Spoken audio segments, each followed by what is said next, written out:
मुख्यमंत्री डॉक्टर मोहन यादव महाराष्ट्र के दौरे पर हैं। पुणे में शिव सृष्टि थीम पार्क का भ्रमण उन्होंने किया है। सीधे आपको वही ले चलते हैं। शिवाजी महाराज के जीवन पर आधारित ये थीम पार्क है और इस वक्त महाराष्ट्र के दौरे पर मध्य प्रदेश के मुख्यमंत्री डॉक्टर मोहन यादव महाराष्ट्र के पुणे से ये सीधी तस्वीरें आप तक पहुंचा रहे हैं। 25 कोटी रुपये खर्च आतापर्यंत केलेले 4 चरणांमध्ये हे काम होणार आहे आणि त्याचा पूर्ण खर्च 438 कोटी रुपये येते। या दुसऱ्या चरणाचा लोकार्पण झाल्यानंतर 2 वर्षांमध्ये आम्ही हा पुढच्या 2 टप्प्यांचं लोकार्पण काम पूर्ण करून करण्याचा संकल्प सर्व विश्वस्तांनी इथे विनीची कुबेर आहेत, तिकडे अमृतराव पुरंदरे आहेत, कोणाची कोचडेत आणि सगळ्यांनी केलेला आहे। मला सांगायला आपल्या सगळ्यांना अतिशय आनंद होतो की कोविडचा काळ होता। या शोसूचीच्या उभारणीमध्ये पैशांची अडचण होती आणि त्यावेळेला आम्ही मध्य प्रदेशमध्ये तिथे एक मागणं घेऊन गेलो आणि त्यावेळेला मध्य प्रदेश सरकारने 2021 मध्ये मार्च महिन्यामध्ये कोविड आपल्या सगळ्यांना पकडत असताना सुद्धा 5 कोटी रुपयांची मदत या शोसूचीला सरळ अर्थाने केली। आमच्या खऱ्या अर्थाने मार्गदर्शक आहेत यादव साहेबांनी आता एक आठवण त्यांनी सांगितली की छत्रपती शिवाजी महाराज त्यांचे पूर्वज यांच्याशी सुद्धा त्यांचा कसा संबंध आलेला आहे, किती प्रेम त्यांना त्या बाबतीत आहे।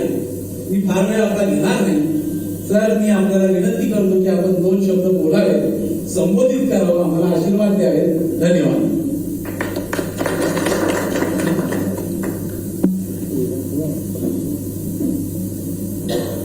माफ करना, शिव सृष्टि की महिमा ऐसी कि पूरी मराठी में मेरे भी सुन के पकड़ने लगा क्या बोला।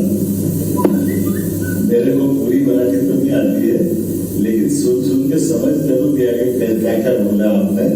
महाराज शिवाजी के जीवन के विविध पक्षों को लेकर के एक शिव सृष्टि, एक अद्वितीय ऐसे महापुरुष जिनने गुलामी के उस काल के अंदर जब मुगल सत्ता, निजाम शाही, पता नहीं क्या क्या कौन कहां से आ गए, लेकिन जिस प्रकार का तांडव मचा रहे थे देश भर में, सारी प्रजा, पूरा देश एक तरह से बहुत बुरी स्थिति में, जिन पे जवाबदारी थी लड़ने की, संघर्ष करने की, वो सब सरेंडर हो गए। ऐसे में अपने बीच में से सामान्य व्यक्तियों को साथ लेकर असामान्य बनाना, यह बिल्कुल कोई विलक्षण व्यक्तित्व का ही देन हो सकती है। वो उनका नाम है महाराज शिवाजी, जिनके अपने जीवन चरित्र से सामान्य से सामान्य व्यक्ति को असामान्य बनाते हुए और एक ऐसा सपना देखा। आमतौर पर राजवंश का उदय अस्त सब होता, लेकिन उदय अस्त के बीच में से एक ऐसी धारा का प्रवाह किया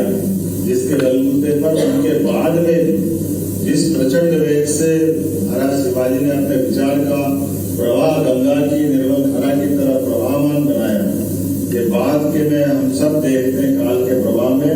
हम मालवा से आते हैं, उज्जैन से आते हैं, कहाँ होलकर का सिंधिया का गायकवाड़ का पवार, पूरे देश के अंदर।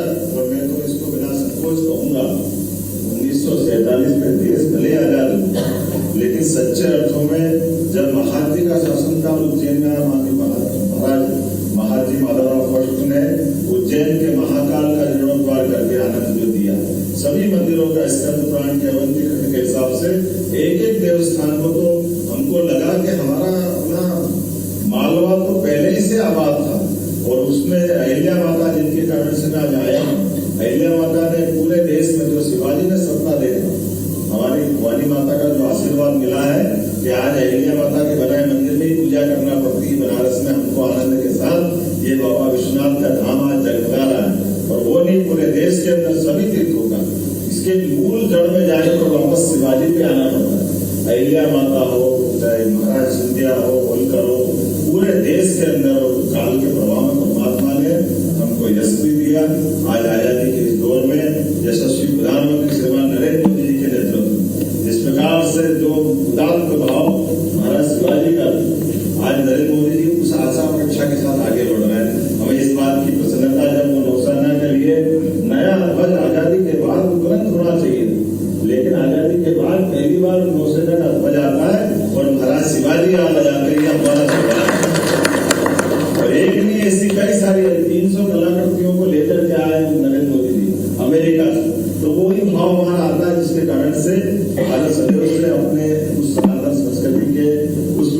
नहीं जाया जाता, जिसके कारण से महाराज शिवाजी की जय जयकार करते हुए हम थकते नहीं है। जिनने सही कहा, मुझे अभी जो दृश्यांकन दिखाया गया कि उनने स्वयं ने कभी अपने को राजा होने की इच्छाकांक्षा व्यक्त नहीं, लेकिन उससे बड़ा जो उन्हें बड़ी चीज दी, उन्हें जो विचार दिया वो स्वराष्ट्र का विचार, स्वधर्म का विचार, अपने राष्ट्र का विचार, वही तो महाराष्ट्र बन के दुनिया में छाया हुआ। मैं आप सबको बधाई देना चाहूंगा। आज के इस दौर में हमारे उस विचार के आधार पर परमात्मा करे किसी की नजर नहीं लगे, हमारी अच्छाई हम दुनिया में बांटते रहे और हमारे किसी की तरह की कभी कोई प्रश्न नहीं आए, ये कामना करते हुए आज मुझे सृष्टि में और रुकने की इच्छा है बहुत देर तक, लेकिन समय की सीमा है। गवर्नर साहब पहुंच गए, उस कार्यक्रम में मुझे जाना था, मैं विलंब से आया, क्षमा भी चाहता हूँ और मैं सारे ट्रस्टियों को आप सबका वंदन करता, अभिनंदन करता हूँ। संस्थान बनाना सरल, लेकिन संस्थान को चलाना और ये संस्थान तो अपने मूल स्वरूप को कायम रखे। मैं बाबा साहब पुरंदर को भी याद रखता, जिनने पूरा जीवन, उनके पुत्र हमारे बीच में विराजमान है, आपका अभिनंदन करता हूँ। बाबा साहब के कारण से आज शिवाजी ऐसा